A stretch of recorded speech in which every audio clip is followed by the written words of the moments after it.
In July of this year, to get everyone up to speed, Zarah, Sultana, and Jeremy Corbyn announced the formation of a new left-wing party, tentatively and temporarily called Your Party.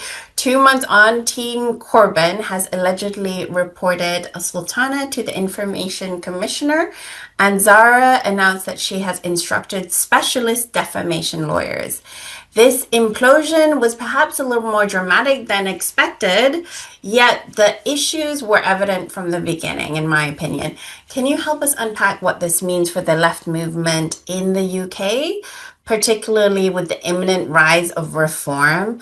And also, what are your thoughts on the new development of our party, something that was just announced very recently? In your opinion, what would be a few guidelines they could implement to build something sustainable? And also, sorry, this is like so many questions in one, but do you think the new Green Party headed by Zack Polanski, what do you think about that? Does that hold more promise? What are your thoughts? Okay, so I'm going to sort of have to try and remember that series of questions quite a bit. But just to start with, I think, it's really interesting because it has both a global and a national relevance. Because I think the state of the left in the UK is resonant with what's happening in the United States and with what's happening in Europe and the rest of the world. Because what you have, and there's no doubt about this, nobody's going to deny this, is a rise of far-right nationalism. And we see that in what I call Euro America. We see that across Euro America. And it is vicious, and it is violent, and it is deeply dishonest. I'm not going to pull my punches about what I think about what's going on. And so the need for an effective opposition to that has never, ever been more. Now, I say that because if you remember, if I go back to what I was just saying, when I first came to the UK in 1959, there was real violent racism going on. I mean, without a doubt. And it was everyday racism, and it was in your face racism. And many of us thought, as anti-racists, as activists, as people working in the formal and informal sectors, we thought we had done much to lessen that. But actually, it raises its head again. And so the question becomes, why does it raise its head again? And I'm not going to go into that here. It's far too big a topic. But let's just point towards what's been happening in the economy as a starter and what's been happening internationally. So you have these two things going on, which is that nationally, you have people whose standard of living in this country has actually gone down. And it hasn't just gone down over a couple of years. It's gone on for 10, 15, maybe more years. People's standard of living have, and this is a real decline in standard of living. At the same time, where the state, so the kind of safety net which the British state can offer you, has been gradually and sometimes less gradually whipped away from people. So we have to be clear that there is probably around a third of people in this country who are living pretty awful, grindingly awful lives where they're often sending their kids to school hungry. And that, as we all know, is a fertile bed for the rise of nationalism and pointing the finger. And then if you look at what's been happening internationally, we have the fact that Euro America has been either funding or encouraging or waging global conflict now. For how long? Do you know what? I can't even remember how long. It gets like that. It's such a long time. And I remember when I was working in global education, which was probably something around 30 or 40 years now, and we were warning two things were going to cause mass migration. One thing was global warming, obviously, but the second thing was war. It's like really simple. If you bomb people and you make their lives impossible. By the way, I reject this term, economic migrants. If you can't get enough food because there's a war going on, not even near you, but somewhere around you, if you can't get enough food because there's global warming and the powers that be haven't got it in them to actually make sure that you're provided for in a reasonably way, like an economic not migrant is kind of seen as somebody who kind of buys a season ticket and just says, oh, I think I'd like to go to England. No, migrancy is really hard work. It's awful. It's stressful. You lose a lot. So this is the world we have. So, of course, what we also know is, particularly with COVID in the UK and in other countries, but I'm being specific on the UK, what happened was the redistribution of wealth, which had been going for a long time from poor to rich, really accelerated. And the gap between rich and poor has widened. So, if you're a multi-billionaire and you own TikTok and you own, the mass media, and you own television and you own the films and you own politicians, let's be frank about what's happening here. Who are you going to blame? You're not going to point the finger at the people who are making the arms because you're profiting from that. You're not going to point your finger at the rich people who aren't paying their taxes because you're doing very well. And you point the finger at migrants. And so what we have is a perfect storm.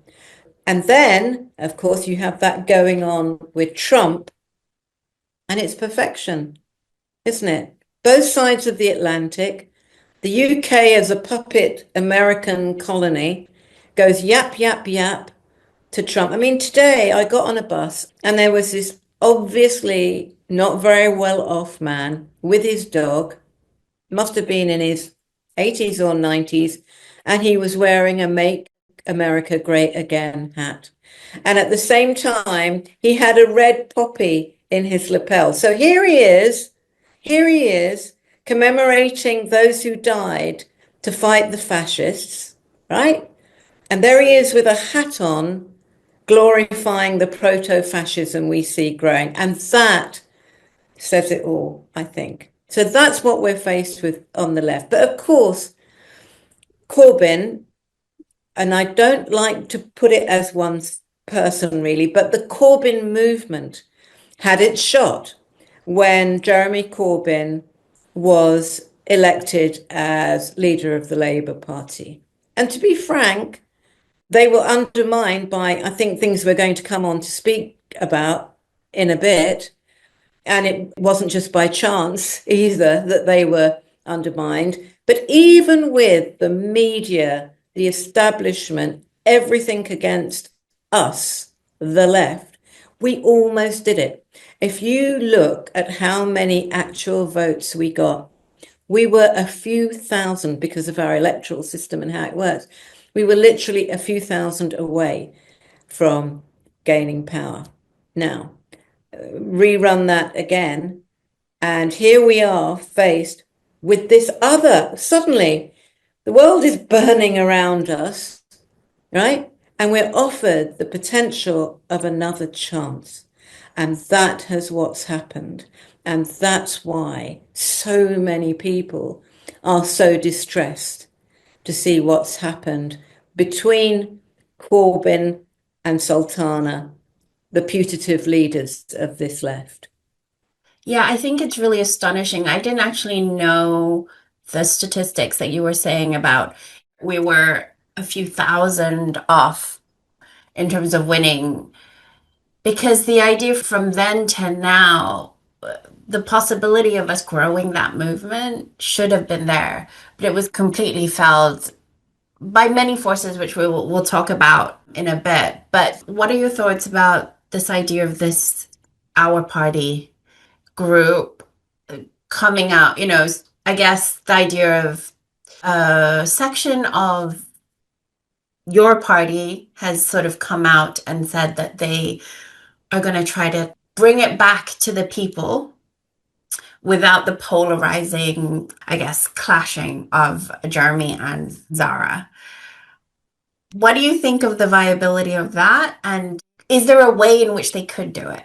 Are there some guidelines or some things that they could do that could make it actually sustainable?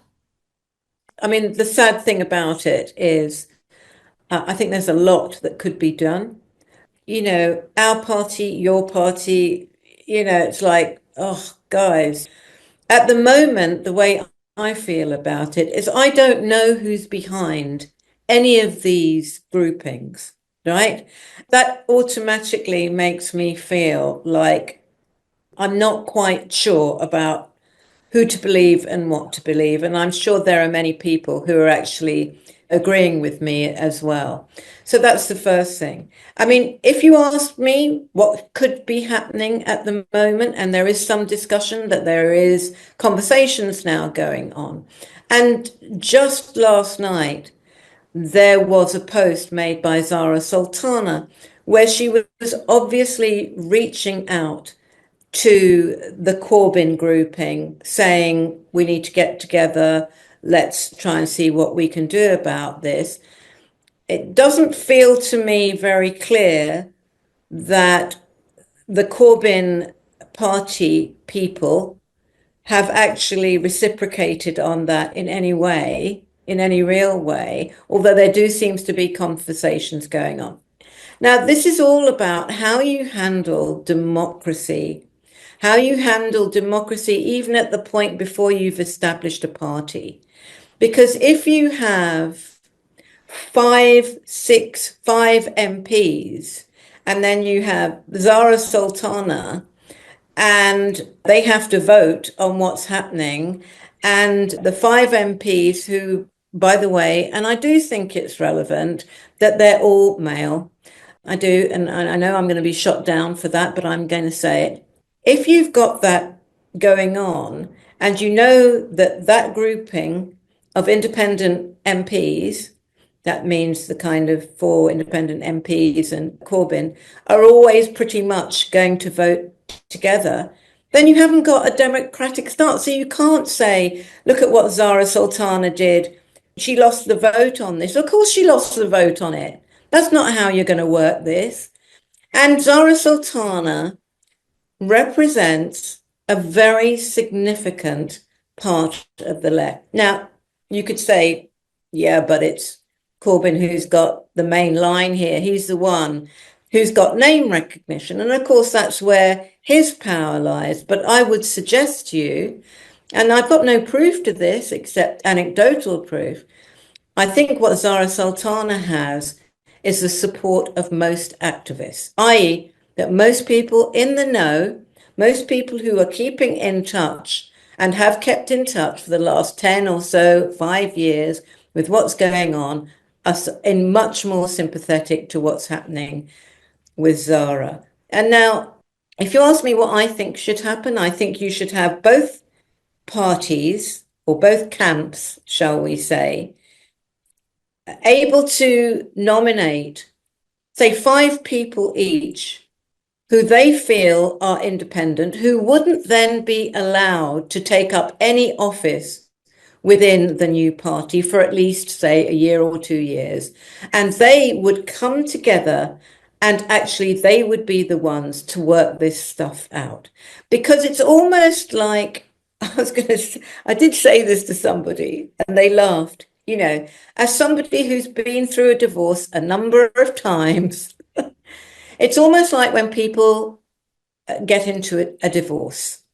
You need a cool off time. You need people to cool down before they can really come together and talk together. But you need to do that under some kind of equal leveling, and that they would be the people who would then negotiate us into the next stage of what's happening. That's what I would suggest would be the next step forward.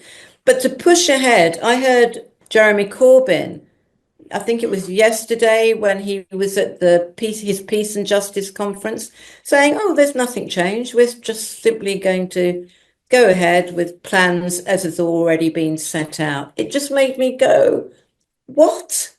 are you not listening to this? That's apart from the fact that I am hugely critical of the plans for the founding conference that have already been put out. Oh, I have not seen the plans that. Okay, so let me just take a few of the things that I think are problematic. So you've got 800,000 signed up people. These are not people who have yet paid any money in, but they're signed up. That's a vast number of people. And that has its pros and cons, of course. This has never been attempted before. So what they're proposing is that all of those people who are signed up have a choice of, I think it's 4 different sorts of constitutional models that have already been written, and everybody gets a chance to edit them. And then somebody, I don't know, maybe Moses or God or I don't know who, decides what the final thing is going to be, and it's voted on. Right? So I've got huge queries about that. And the other thing is that for the actual founding conference, we won't have delegates as is normally known. So you won't go to your local group, hear people talk, have a discussion, and then vote for a delegate. No, no, no. People will be chosen by raffle.